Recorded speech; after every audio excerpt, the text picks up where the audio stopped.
В результате оперативных действий спецназа была устранена группа преступников, захвативших заложников среди сотрудников СИЗО номер 1 в Ростове-на-Дону. При этом все заложники остались невредимы. Сотрудниками спецслужб на месте происшествия были изъяты мобильные телефоны, режущие предметы, а также одежда и флаги с символикой запрещенной в России террористической организации ИГИЛ. Следователям предстоит изучить мобильные телефоны преступников и проверить региональное управление ФСИН на предмет пособничества террористам. Вот это все никому не кажется странным? Давайте разбираться, в чем же заключается абсурдность ситуации. Просьба поставить лайк и подписаться на наш канал, чтобы не пропустить новые видео. Итак, продолжим. Попытки побега из мест заключения вовсе не являются чем-то необычным. Такой феномен встречался во все времена. К примеру, Паскаль Пайи, французский убийца и грабитель банков, стал известным после того, как трижды, в 1999, 2001 и 2007 годах, сбегал из тюрьмы на угнанном вертолете. А мексиканский наркобарон Хоакин Эль Чапо смог прорыть тоннель длиной 1,5 километра и в 2015 году успешно сбежал через него на мотоцикле. Даже из неприступного Алькатраса умудрились сбежать трое грабителей банков, братья Энглин и Фрэнк Моррис. Таким образом, не стоит удивляться самой примитивной попытке побега, предпринятой в Ростове, но удивительное заключается в другом. Всего за несколько дней до событий в СИЗО номер 1 пресс-служба УФСИН по Ростовской области опубликовала репортаж о данном следственном изоляторе, подчеркнув высокий профессионализм сотрудников, которые столь внимательно несут службу, что мышь не проскочит. Кроме того, именно СИЗО номер 1 уже несколько лет подряд признавался лучшим учреждением такого рода в Ростовской области. Понимаете ли вы абсурд? Ваххабиты, сумевшие обрядиться и вооружиться подобно настоящим террористам, в лучшем СИЗО региона чувствовали себя как дома. Интересно, что же тогда происходит в учреждениях подобного рода похуже? Одно из первых свое возмущение внешним видом террористов высказала член Совета по правам человека при президенте Ева Меркачева. Она привела в пример СИЗО в Москве, где даже тех, кто обвиняется за посты в интернете сомнительного содержания, обревают налысо, а тут перед нами бородатые ваххабиты, будто только что вышедшие из барбершопа, да еще и при полном параде. Они выглядят точно так же, как на свободе. Как это вообще возможно? Честно говоря, у меня шок. Казалось бы, настолько халатно просто быть не могло, но по факту имеем именно это, возмущается Ева Меркачева. Что значит халатно? Халатность – это когда кто-то что-то не досмотрел, но в данном случае речь идет совсем не об этом. Здесь налицо явное пособничество преступникам, что вновь убеждает таких ваххабитов в том, что в России за деньги можно все. Иначе что мешало сотрудникам СИЗО удерживать заключенных под контролем, особенно тех, кто представляет наибольшую опасность для общества. Далее ситуация становится еще более интересной. Все сбежавшие и затем объединившиеся в одну группу террористы сидели в разных камерах. Тем не менее, это не помешало им координироваться и в назначенный час демонтировать решетки на 3-м и 4-м этажах, после чего они спокойно спустились во внутренний двор на веревке собственного производства. Один из них оказался неуклюжим и, упав, сломал руку. Впрочем, как известно, страдать ему пришлось недолго. И далее начинается какой-то откровенный абсурд. Весь процесс побега был заснят камерой. Но никакой реакции на акробатические номера заключенных, спускавшихся по канату, не последовало ни сирен, ни лучей прожекторов, как мы видим в фильмах, ни стрельбы свыше.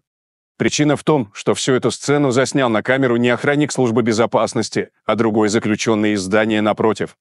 Короче, сверху какие-то типы сбегают с тюрьмы.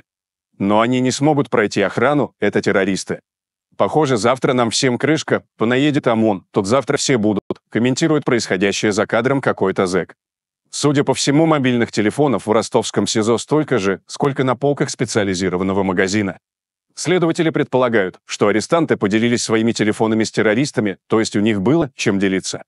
Самое забавное в этой ситуации то, что УФСИН заявила о намерении провести тщательную проверку всех сотрудников СИЗО номер 1, включая руководство, чтобы выяснить, откуда у заключенных взялись мобильные телефоны, ножи, одежда и даже флаги с запрещенной символикой.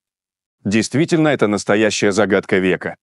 Однако, скорее всего, козлов отпущения найдут очень быстро. Уже возникли вопросы к самим заложникам о том, как террористы сумели проникнуть в служебное помещение. Также вызывает интерес присутствие начальника оперативного управления ГУФСИН по Ростовской области Богмы на территории СИЗО в свой выходной. Самое поразительное в этой ситуации – это удивленные лица высокопоставленных лиц в СИН, узнавших, что в российских исправительных учреждениях, вплоть до колоний строгого режима, у заключенных есть мобильные телефоны. Более того, они наверняка тоже не в курсе, что мобильная связь в тюрьмах используется не для того, чтобы справиться о здоровье старенькой мамы, которая, затаив тревогу, загрустила о своем непутевом сыне. Может, уже пора перестать делать вид? Все в правоохранительных органах прекрасно знают, что подавляющее большинство телефонных мошенничеств в стране совершается из мест лишения свободы. Это продолжается не первый год и даже не десятилетие. Если раньше это были банальные уловки, вроде «ваш сын попал в ДТП, срочно нужны деньги», то сегодня список услуг значительно расширился. И судя по тому, насколько умело мошенники выманивают реквизиты банковских карт у законопослушных россиян, этот процесс наладили явно не сами зэки. По данным Сбера, тюремный колл-центр успешно функционирует в каждом третьем исправительном учреждении. Последний громкий случай произошел 17 июля 2019 года, когда в ходе массовых обысков в СИЗО «Матросская тишина» была обнаружена целая группа мошенников, которая, как оказалось, действовала сообща с сотрудниками изолятора. Причем это были не просто несколько заключенных, которые под одеялом шептали клиентам 3 цифры на обороте банковской карты. Там действовал полноценный колл-центр с полным набором необходимой атрибутики от сотен мобильных телефонов и устройств для выхода в интернет до гарнитуры, которую используют сотрудники настоящих служб поддержки банков. МВД давно бьет тревогу, предупреждая население о том, что в стране участились случаи телефонных мошенничеств.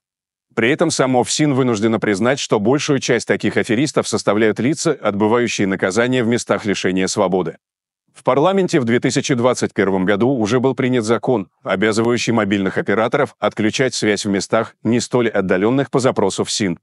Однако тогда руководители ведомства сочли эту меру недостаточной и попросили выделить из бюджета 3 миллиарда рублей для борьбы с колл-центрами в местах заключения. С тех пор прошло 3 года, и, как показали события в СИЗО номер 1 в Ростове-на-Дону, ситуация не изменилась. Видимо, выделенных средств оказалось недостаточно. Хотя, как мы знаем, денег много не бывает, особенно для тех, кто любит поживиться за казенный счет. Цитата. «Я, конечно, свечку не держал, но осмелюсь предположить, что в исправительных учреждениях на юге уровень коррупции просто зашкаливает. Чтобы было понимание, о чем идет речь, приведу конкретный пример. Пару лет назад в одной из СИЗО Краснодарского края не пропустили прокурора, поскольку тамошние заключенные грозились устроить бунт и массово вскрыться. А почему? Да потому что в камерах было множество запрещенных вещей, и это произошло при полном попустительстве или еще хуже при содействии ФСИН. Глядя на видео из Ростова, я не знаю, как иначе объяснить то, что произошло. Откуда у них появились телефоны, повязки с игиловскими символами на головах, ножи? Как они вообще сумели добраться до КПП? Комментирует произошедшее один из сотрудников прокуратуры на условиях анонимности. Но что-то подсказывает, что подобное происходит не только на юге. Просто на этот раз это случилось именно в Ростове. Соберись ваххабиты бежать откуда-нибудь из Магадана, у них был бы точно такой же набор инструментов, можно даже не сомневаться. Не хочется оправдывать сотрудников СИН, которые получают зарплаты в 25 тысяч рублей, что сродни нищенскому подаянию, но может, вместо того, чтобы просить у государства очередные миллиарды рублей для борьбы с колл-центрами. Руководству ФСИН стоит начать лоббировать вопрос о повышении денежного довольствия сотрудников. Тогда и проблема решится сама собой. Сейчас ситуация выглядит как двойной убыток. С одной стороны, ФСИН клянчит деньги российских налогоплательщиков у государства, а с другой, этих самых налогоплательщиков грабят их подопечные. А что думаете вы об этом, уважаемые зрители? Делитесь своим мнением в комментариях и не забудьте подписаться на канал, если вы этого все еще не сделали. Всем добра, всем пока!